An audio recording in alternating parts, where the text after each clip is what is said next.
you, Mr. Chairman. Again, appreciate working together with you on many energy fronts, including quantum and Hanford cleanup. Mr. Dabbar, do you support the CHIPS and Science Act? Yes, I've been on the record and testified in support of that when it was going through Congress. So you believe in honoring the agreements that are in place with companies? I'm not familiar with actual agreements underneath the CHIPS Act at the Commerce Department, but the president's generally, if you think we've signed an agreement with company and allocated resources, that we should fulfill them, barring any major problems with them. So Secretary Lutnick and the president have been very clear about how to take the resources under the CHIPS and Science Act and how to get the most bang for the buck for the taxpayer. And I think the president and the announcement, and Secretary Lutnick was just in Arizona on the announcement around TSMC moving from one fab for $65 billion of support to 3 fabs and $165 billion with no additional chip support.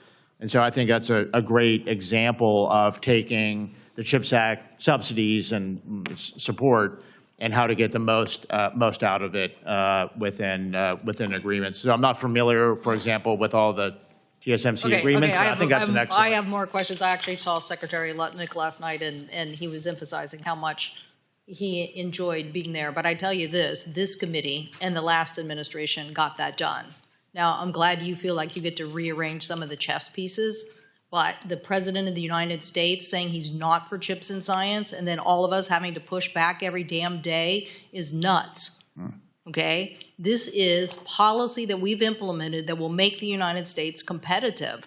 And so I just need to know that you're not going to be another one of these people that is going to make this harder for us. That's all we want to know. Okay. Will you commit to maintaining the NIST budget and the other R&D programs that are under the agency? Sorry, is actually, yes. I didn't know it was a question. Thank you. Sorry. What about the money for the tech hubs? Yes, I think as appropriated and authorized, I certainly know a bit about the tech hubs, but assuming it's funded and authorized. Okay. What about moving marine fisheries out of NOAA and into Interior? But also a ridiculous idea. But. So I only know what I read in the newspaper about different potential proposals.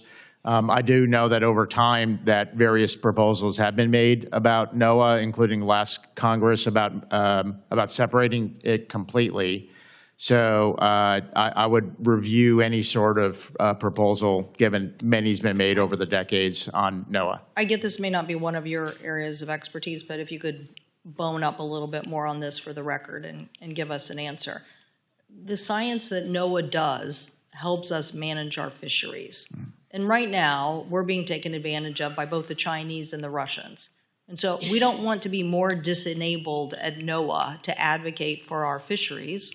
My colleague from Alaska who's here probably has a thought on this, but we want to be more empowered to fight the injustices against the United States. We see a huge opportunity for the Department of Commerce to provide that leadership.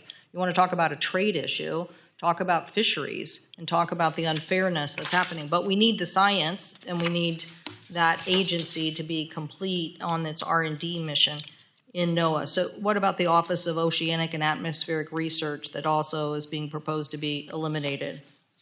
Well, just to address your first point, Senator, when I was Undersecretary for Science, we had a smaller than NOAA, but we did have a number of topics around fish and around atmospheric sciences. We had one plane rather than several. There's a bit of a history of that on nuclear weapons and so on. But the fish, as you know, Senator Cantwell, we had research in Washington State along the Columbia River that I helped run. SQUIM, which was another facility, and at Senator Blackburn's state at Oak Ridge on okay, I have one more question to ask you. So I got that you have a little bit of.